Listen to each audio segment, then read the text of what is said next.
Hello, welcome back to the Herald-Tribune SNN Conversation with the Candidates. This segment features the two candidates for Sarasota County School Board District 5. With me are Jane Goodwin, the incumbent, and Randy McClendon, her challenger. Now they're running in a nonpartisan primary that ends August 26th. And candidates for this four-year office must live in their district, but voting is county-wide. Thank you both for participating, and let's get right to the questions. Sarasota is one of the few counties in Florida with a voter-approved one meal tax that provides extra funding to local schools. This will be a three-parter. One, did you vote in the March referendum on whether to continue the tax? Two, if so, how'd you vote? And three, why? So did you vote, how'd you vote, and why? And we'll start with Jane. Well, thank you, Tom. I'm happy to be here. I voted yes, proudly, and I voted yes in all four of the different referendums that we've had and have been involved in them.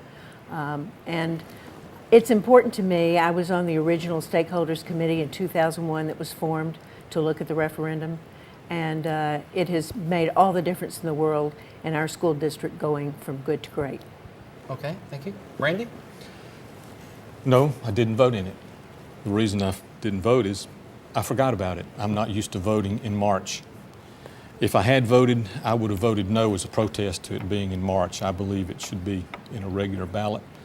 I think it's important enough that we should be able to explain the need of it to the citizens. Okay, all right. So we'll start with Jane again, since you were the incumbent, and it's the question you get all the time: why should you be reelected? Well, I think I have a great track record over the last 4 years. I've served as chairman of our school board for 2 years, which is usually something that's done very seldom. I've been very involved in the referendum, which passed by 77%. I've been engaged with SCTI and getting extra money for it to come to Northport campus, and have been a big advocate for education. Okay, SCTI is the Technical Institute. Correct. Right? All right, Randy. So the question, for you is, why should voters choose you instead of the incumbent? Well, what put me in the race was my view of Common Core. And when Ms. Goodwin said that train had already left the station, they were moving on to other things, that it was a done deal, I didn't believe it is. I believe there can be some changes made, and Common Core is a big issue for me. Okay. So I was going to ask you each about the Florida standards and the Florida standards assessment. The Florida standards are kind of an outgrowth of Common Core. Kind of a two-part question. One, have there been significant enough changes between the Common Core and the standards? And if not, what would you want to see change, Randy? I don't think there have been many changes. I went online and took the third grade assessment test. I didn't like it at all. It's too subjective. Seems like it's making our kids want to be more world citizens than American citizens. So I think there still needs to be a lot done. Okay. Do you want to say if you passed the third grade test or not? I don't know. It's too subjective to know. Jane, what's your view of the Florida standards and the Florida standards assessments? Well, we've always had standards, and we've moved into the Florida state standards as of March of this year after careful thought and revision. We've put over 80 different changes to the standards. A couple of those are calculus added and cursive writing, which I think is very important for our students. Tactile skills are very important. So I think they're great, and I think they do a lot to aid creativity and collaboration and make kids better educated so that they can go and get a job or go to college and do well. Mm-hmm. Okay. Let's look locally and talk about the overall performance of the school district. In your view, that performance is what, Jane? That performance is an A. We ranked third last year in districts out of the 67 districts in the state.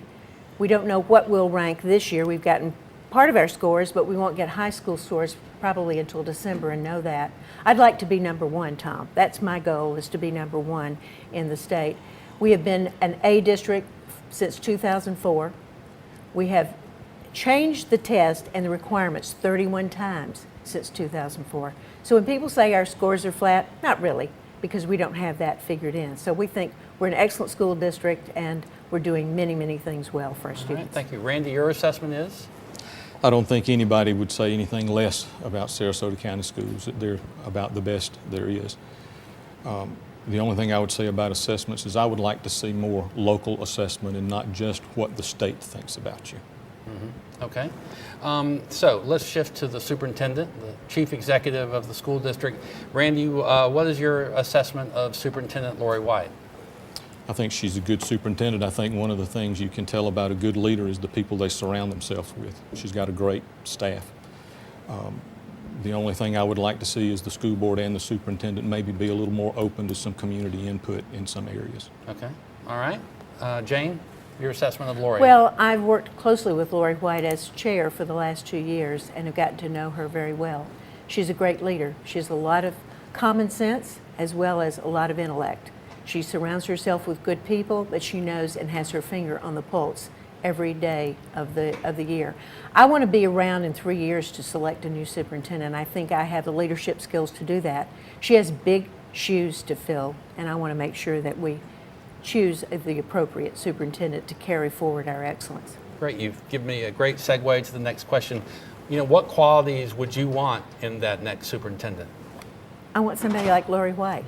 I want somebody that's a visionary and also has common sense. I want someone who is open to new ideas, is open to changing her mind perhaps if staff or if the school board thinks there's a better way to go.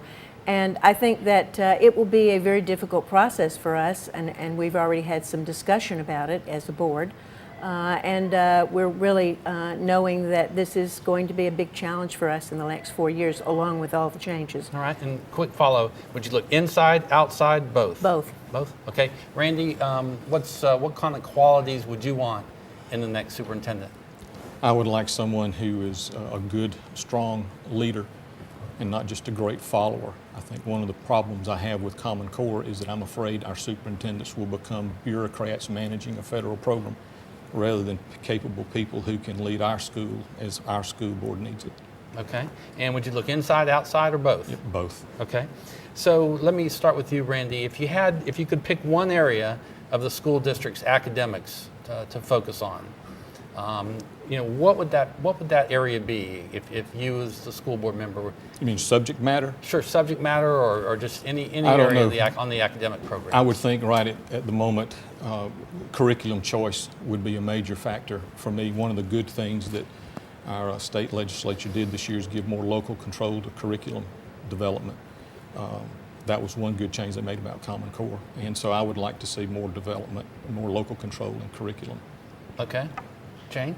Well, I'd like to work with the at-risk students. We're never going to be number one in this state unless we take the lower 25%, that lower quartile, and come up with some new ideas of engaging them and their parents, because we're losing them, and we're losing them in the court system. We're losing them to virtual schools of Neverland, if you will, but we're losing students, and we need to engage all of our students and give them all a great education. Okay. So if you had state legislators right here at the table with us, what would you ask them to do, not do, pull back on, put the gas on? What would you ask them? I'd ask them to stop for about 3 years. I'd ask them to stop all of this legislation. Last year, they actually tried to run a bill through the House and Senate that would have meant that we could only start high schools at 8 o'clock in the morning.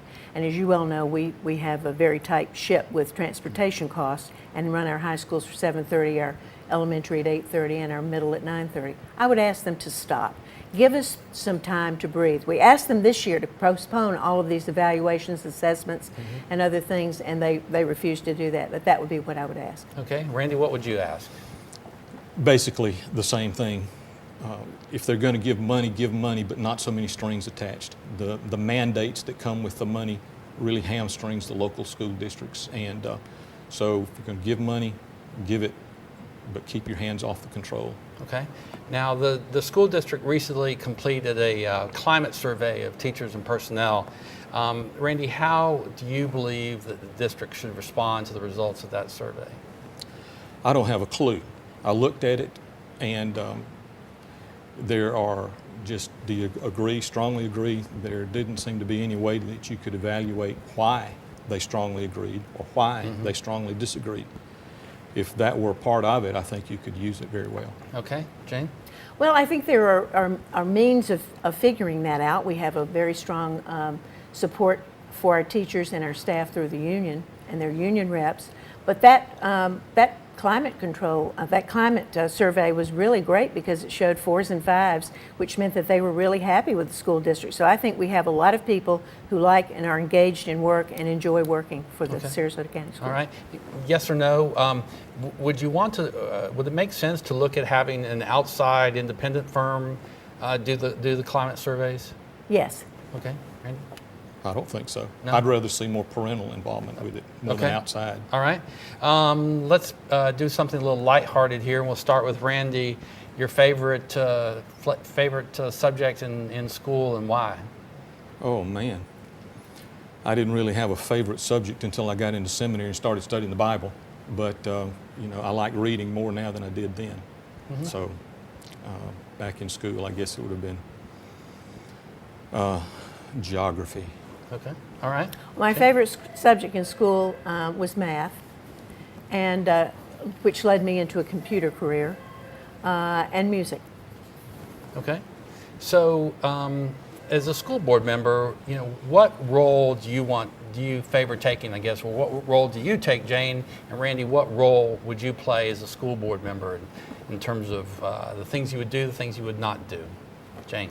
The role that I play is role of advocate, and I try to meet as many parents, speak to and listen to as many civic organizations, as business organizations, and schools as I can throughout the year.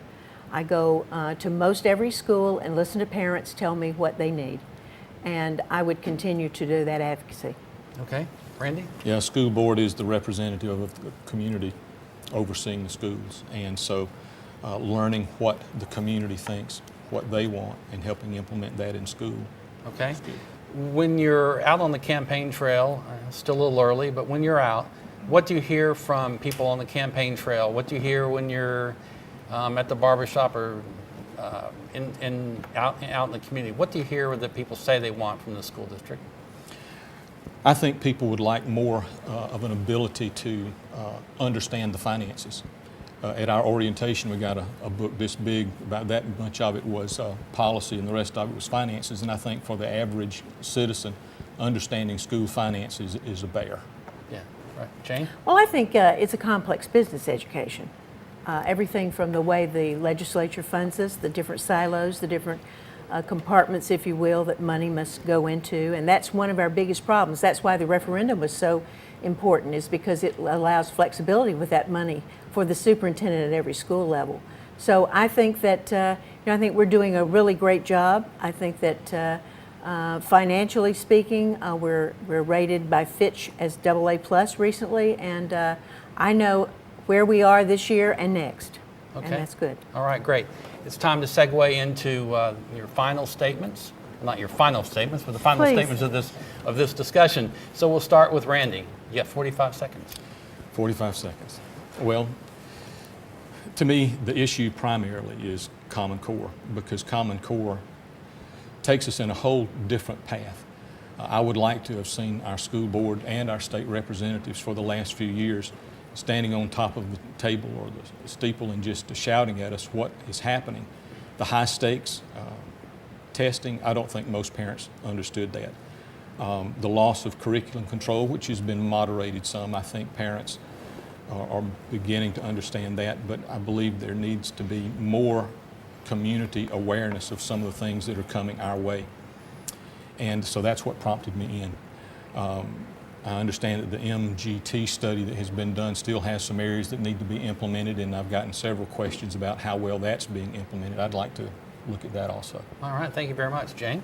Well, I want to just say thank you for having me here tonight, Tom, and I also want to say thank you to the voters for electing me 4 years ago. I hope you'll re-elect me this August 26th.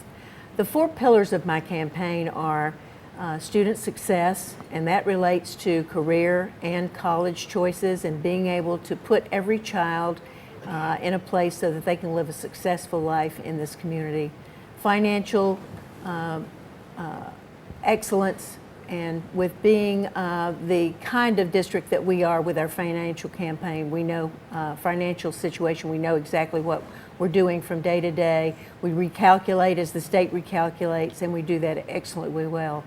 I also want to make sure that we keep our achievement high, and that's going to be a bigger problem. So, and then the last component, which is community, and we will communicate with the community on a continuing basis better than we ever have. All right, thank you both. We're out of time. As I mentioned, thanks to the candidates, our SNN crew. Remember to follow the races for school board and other offices on SNN, in the Herald-Tribune, and in our voter guide at heraldtribune.com. Good night, everybody. Thank you.